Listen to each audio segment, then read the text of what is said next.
Hello, today is Wednesday, August 30th, 2023, and welcome to episode 247 of Fault Lines, and our next installment in our summer AI series, Breaking Barriers, Understanding the AI Revolution. I'm Jessica Jones, NSI's Deputy Executive Director, and I'm excited to be here today with Ylli Bajraktari, President and CEO of the Special Competitive Studies Project.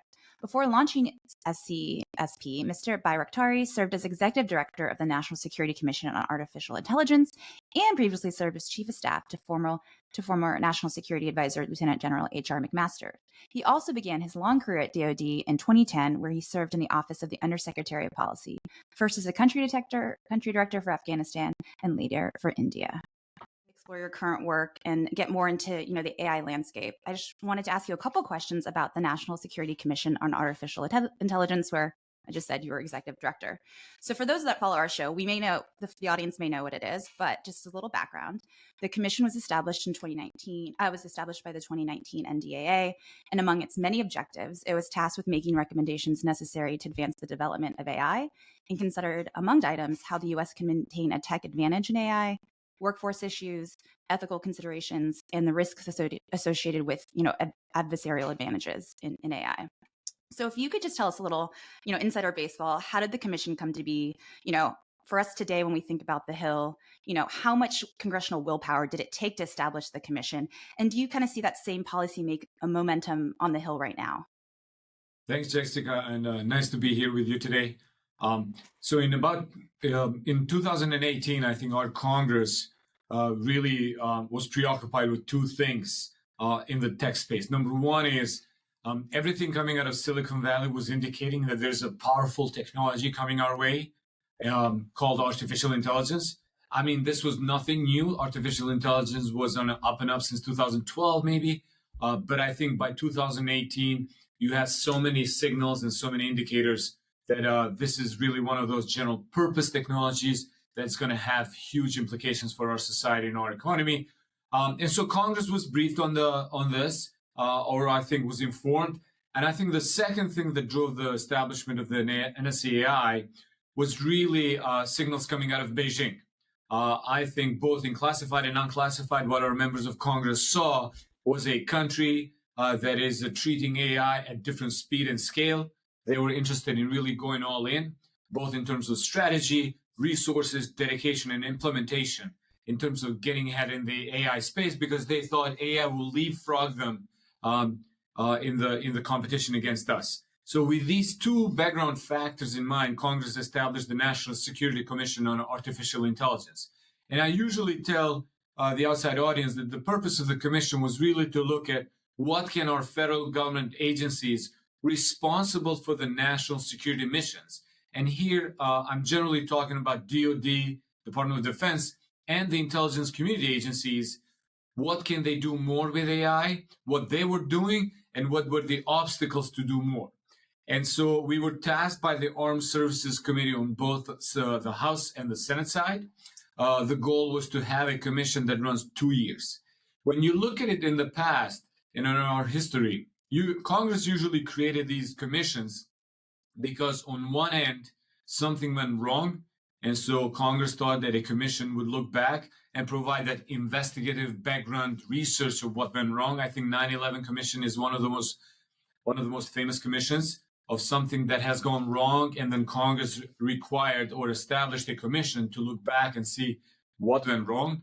And I think on the second instance, Congress creates these commissions because there's a lack of policy ownership or decision-making regarding an issue that it's important to our national security. And I think in this case, our commission, the AI Commission, fell into the second category because this powerful technology was making its way, but on our federal side, on the federal government side, there was not a clear ownership of who does the policies, who implements, and what can we do more. So that's how Congress established National Security Commission on Artificial Intelligence.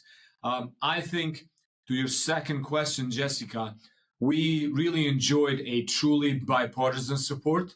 And I think that it was a testament of A, how much Congress understood the importance of AI or technology as a competition domain. And then B, I think that just the general sentiment or bipartisan sentiment on the things to stay ahead of China.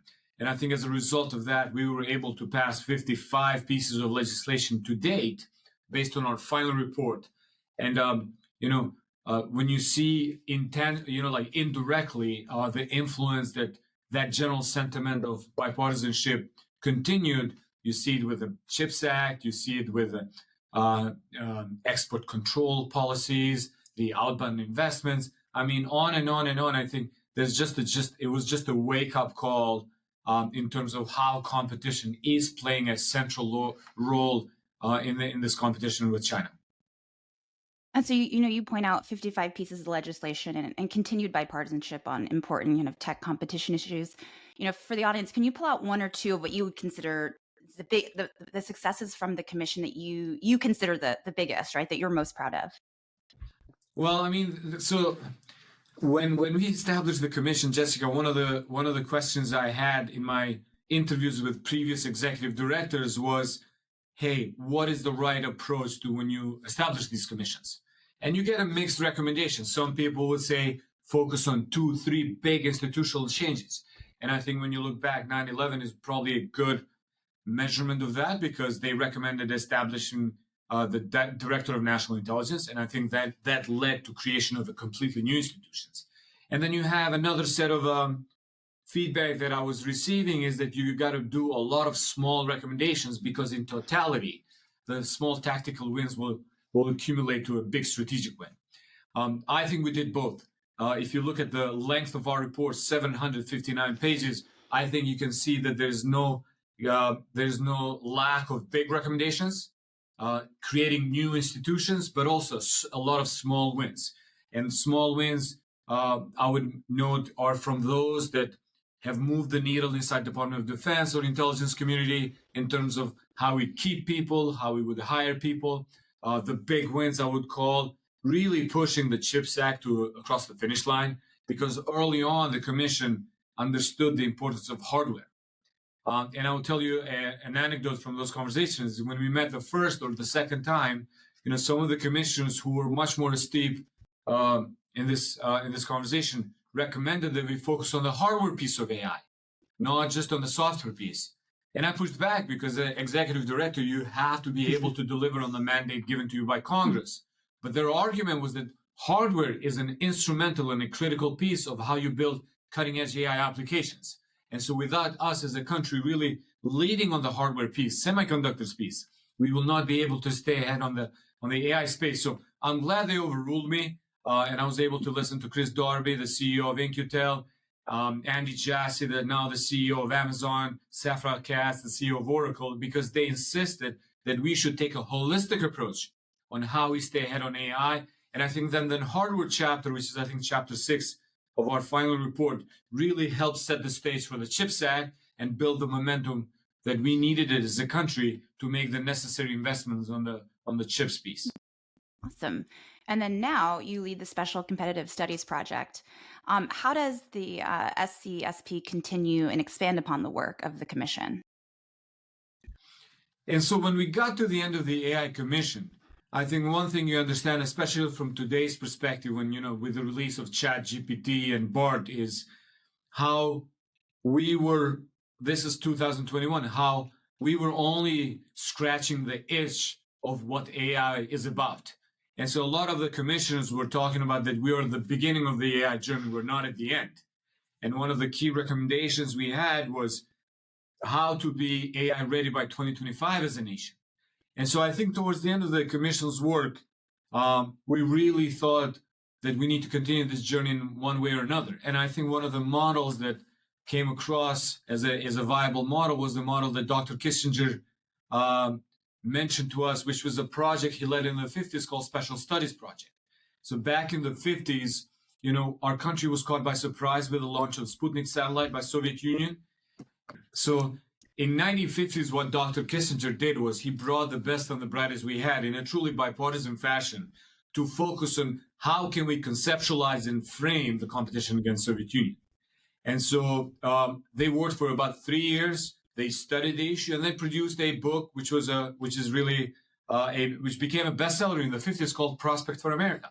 I mean, I didn't hear much about this book because it's in the 50s. It's hard to find a lot of information from that time and about the project. But the book became a bestseller. And so when we got to the end of the commission, Dr. Kissinger really advised Eric that we should relaunch that kind of a project and have it focused on technology in China, because these are the two dominating features of today's world and the power of nations going forward. So in October of 2021, we shut down the AI Commission because by law and by statute, that was the end of the commission. These commissions, as I mentioned at the beginning, are time limited, usually 2 to 3 years, with timely resources. And that's right. And that's right. That's the right approach, because I think they're really asked to look at a particular problem through a time limited period. And so on October 21, we launched Special Competitive Studies Project. We added competitive because, according to Bob Work, my old boss and mentor, he noted that we are in competition with China, and in competition you either win or lose.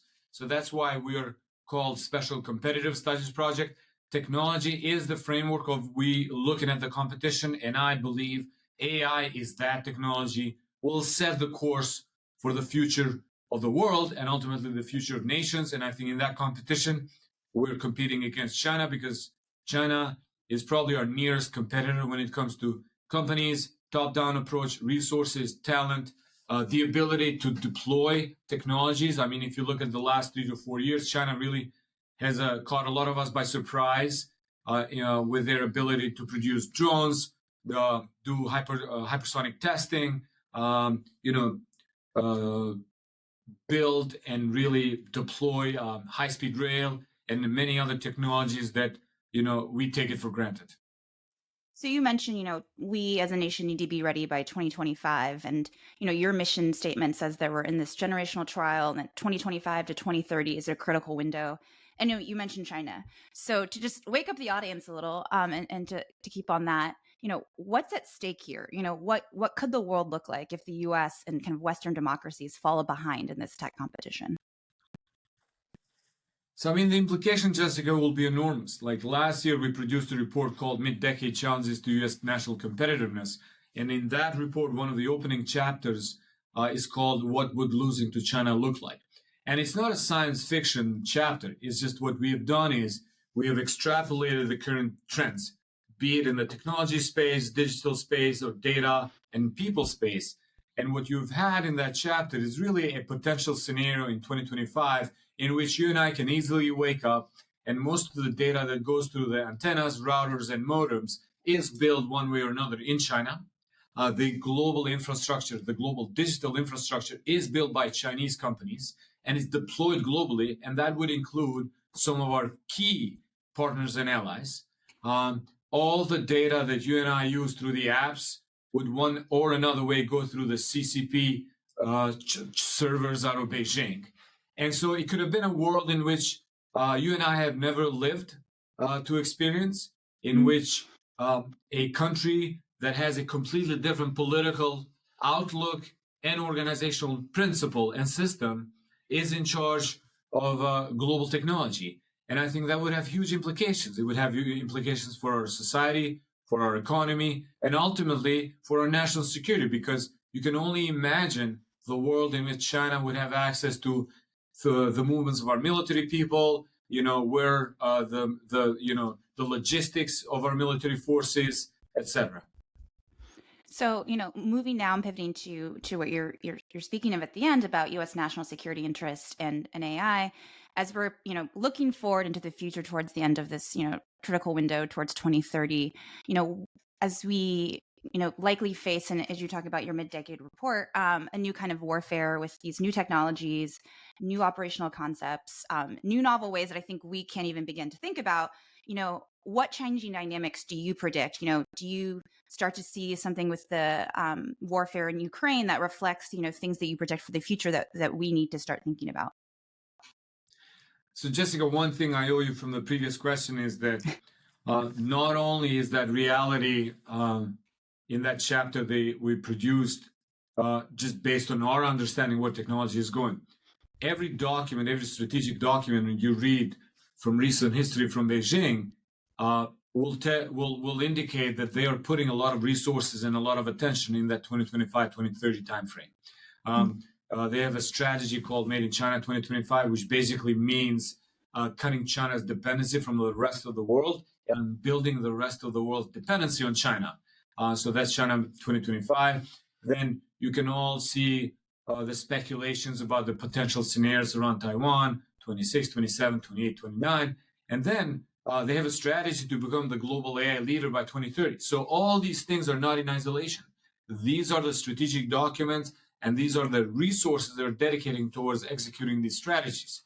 And so they've been clear about where they are going. I don't think we have been clear in terms of understanding their goals and assessments and results. And so I think that's why we need to move faster between 2025 and 2030. To your other question, I think this will have huge implications for the nature of war. I think you're already seeing the impact of the latest and emerging technologies in the battlefield in Ukraine. You can see the drones, the individualization of warfare, AI, cyber software. These are the predominant feature of what's going on in Ukraine. In our report from last year, we called for our Department of Defense to adopt what we call it the Offset X strategy, which is a set of 3 key pieces that I think would drive the future of the conflict. Number one is software supremacy. We all see now that in order for you to stay ahead, you have to stay ahead in the software piece. I think the United States for a long time we have invested on the hardware piece, but I think now the software has demonstrated sort of like that advantage in the battlefield, and I think Ukraine is a test bed. The second piece is investing in many platforms, small, that can be operating in a distributed network environment. And I think here we're talking about drones, unmanned systems, everything that is low cost, but you can deploy in non-pervasive environments to enable you to have visibility, advantage in the theater, and ultimately capabilities to deploy whatever you need to deploy. And then the third piece would be the human-machine teaming. Everything you look at is that we're moving into systems in which the machines will be able to complement human abilities. And when you look at ChatGPT, when you look at Bard, when you look at all these systems, these are co-pilots. These are personal assistants that will help us become better in what we do, whether we're writing, generating images, on anything else. So I think the military should also understand that we're moving to the human-machine territory now, or the co-piloting phase in which the machines will make our men and women in uniform much, much better informed. They would provide options to them, and I think ultimately will provide a decisive advantage in the battlefield. Can you tell us a little bit more about the individualization? Wow, can't speak, it is a month of war, and how that impacts, whether it's operations or even the psychology of war, right? It's such an interesting and fascinating topic. So Jessica, that's a great question. And I'm going to repeat a line from our NSCI report, which really captured this well.